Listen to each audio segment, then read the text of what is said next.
Halfland, an ahistorical prehistory. The Battle of Arginicum Forest. In the 128th year of the Common Reckoning, King Dorga led an army of 1,000 orcs into the lands of the Dogopolitans, looting and burning everything in his path. His intention was to capture and ransack the city of Dogopolis. Aristos, the ruler of Dogopolis, hastily raised an army of 750 men and sallied forth to intercept the orcs. As the orcs marched southward along the eastern flank of Arginicum Forest, they saw a small hill rising in front of them. Atop this hill Aristos had arrayed his heavy infantry, 3 cohorts of 100 armoured men, each bearing a large shield and a heavy javelin, with swords by their sides. To the front of this line Aristos placed a cohort of light infantry, with swords, slings, and shields. A similarly equipped cohort covered his right flank, while, to his left, under the trees, Aristos stationed another cohort of light infantry. These men were not skilled with the sling, but instead each carried a fistful of javelins. Aristos, surrounded by the 150 armoured and shield-bearing spearmen of his guard, took up a position to the rear of the main battle line. Dorga exulted to see the Dogopolitans. He welcomed the opportunity for a fight. He barked out orders, and Orcan slave masters mounted on great wolves rode up and down the ranks, driving the troops into formation, preparing to attack. The orcs knew no other way. All of the orcs were armoured. The majority of the army formed up in 4 companies opposite the Dogopolitans. Those in the front ranks were armed with swords and hand axes and carried shields to protect the charging company from missiles while it rushed toward the enemy. Those in the rear ranks were unshielded, but carried fearsome 2-handed axes. Once contact was made with the enemy, these warriors would step through the front rank and use these heavy-hitting weapons to inflict carnage upon any who stood in their path. Behind the front 4 companies, Dorga placed another 2 companies in support. These troops were also unshielded, but rather than 2-handed axes, they were equipped with the Orcan bill, a formidable 2-handed polearm. This weapon was lengthy and somewhat cumbersome, and Dorga did not want the slower advance of these units to impede or disrupt his initial charge. Dorga, surrounded by the fiercest wolf-riding slave masters, positioned himself in the centre of the Orcan host. He raised his hand and then dropped it. The orc beside him sounded his horn, blaring out a single, strident, bloodthirsty blast, and, as the discordant echoes died away, the Orcan army let forth a great cry and advanced toward its foes. Aristos responded by bringing his light infantry into action. On his left, the javelineers advanced through the woods, looking to attack the advancing orcs in their right flank. And on his right, and in the centre, his slingers let fly as the advancing orcs came into range. Gaps started to open in the Orcan ranks, disrupting their advance. The disruption was exacerbated when Aristos' javelineers emerged from the woods, causing the orcs on Dorga's right flank to hesitate, unsure whether to charge this new threat or continue their advance toward the Dogopolitans on the hilltop. Dorga acted decisively. He led his entourage across the battlefield, taking up position behind the rightmost of his forward companies, which he ordered to charge the javelineers. Being charged by a mob of screaming, bloodthirsty orcs is unsettling, and the Javelineers could have been excused for losing heart and avoiding battle. But these men were fighting to protect their families and homes. Rather than running, they stood their ground, showered the onrushing orcs with javelins, and then countercharged. Several orcs were killed, and, taken aback by the unexpected ferocity of the Dogopolitans, a number of the remaining orcs recoiled from the fight. For a moment it looked as though the Javelineers might win a famous victory. But Dorga had other ideas.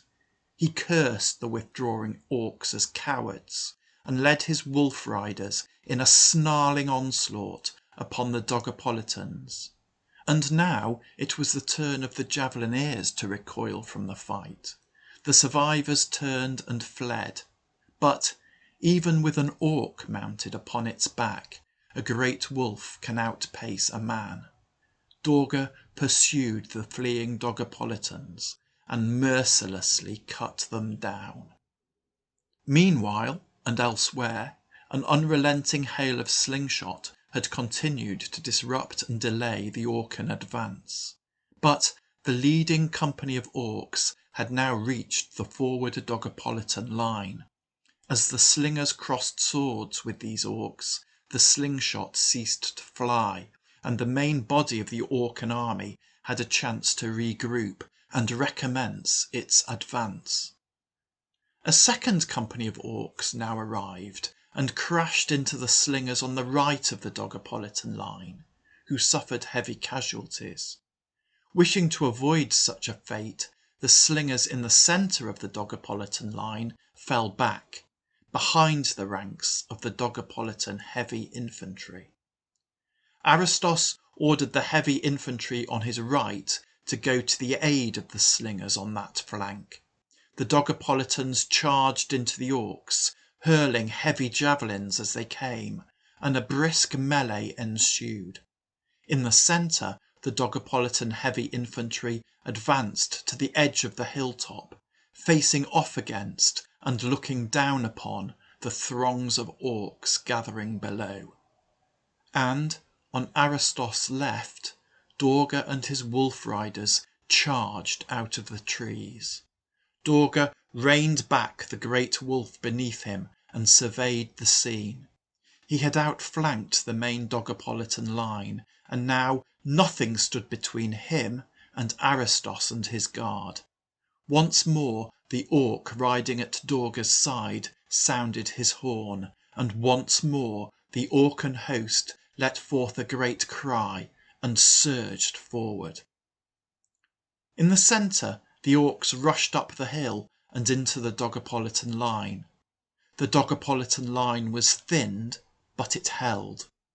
On the Dogopolitan right, the Dogopolitan heavy infantry broke off the melee and pulled back to a defensive position atop the hill, awaiting the Orcan onslaught. And Dorga and his wolf riders charged from the Dogopolitan's left, straight at the flank of Aristos and his guard. But Aristos' guard were better equipped and better trained than the Javelineers that Dorga had previously ridden down. The wolf riders found themselves faced by an advancing hedge of spear points, an impenetrable hedge, a lethal hedge of steel. The wolf riders fearlessly charged Aristos' spearmen, and the wolf riders died. A small number of orcs emerged from the fight, withdrawing in confusion, but Dorga was not among them. His reign had been ended by a well-directed spear thrust. But if the Dogopolitans thought that killing the Orcan king would win them the day, they were mistaken. Orcs fight for the joy of it, and if an Orcan slave master is killed, well, that is no cause for grief. Such a death is to be welcomed. It creates a vacancy to be filled by any orc who is strong enough and brave enough to take it. And so the orcs fought on. All along the line The orcs closed with the Dogopolitan heavy infantry, and slowly but surely the weight of Orcan numbers started to tell. The Dogopolitan right fragmented, and then the left and centre gave way, and now the whole hilltop had become a single sprawling chaotic brawl. And Aristos stood amidst it all, surrounded by his guard, who still kept the orcs at bay. But it was clear that the battle was lost. Both orcs and Dogopolitans were being slaughtered, but the Dogopolitans were fewer in number, and still more orcs kept coming. The guard formed a tighter group around Aristos and started to fall back, edging toward the southern slope of the hilltop. And, as they held the advancing orcs at bay, Aristos and a small group of his men slipped away and fled south, back toward Dogopolis. And so Aristos escaped death that day. But of the 750 men he had marched out with, only 100 returned to Dogopolis. The remainder were slain. The surviving orcs stripped the bodies of both sides and fought over their possessions. They did not bury the dead, but left their corpses for the ravens. After all, to die in battle is to be defeated, and to be defeated is to be a slave, and a slave is not worthy of a burial, even if that slave was previously a king. Thus ended the Battle of Arginicum Forest.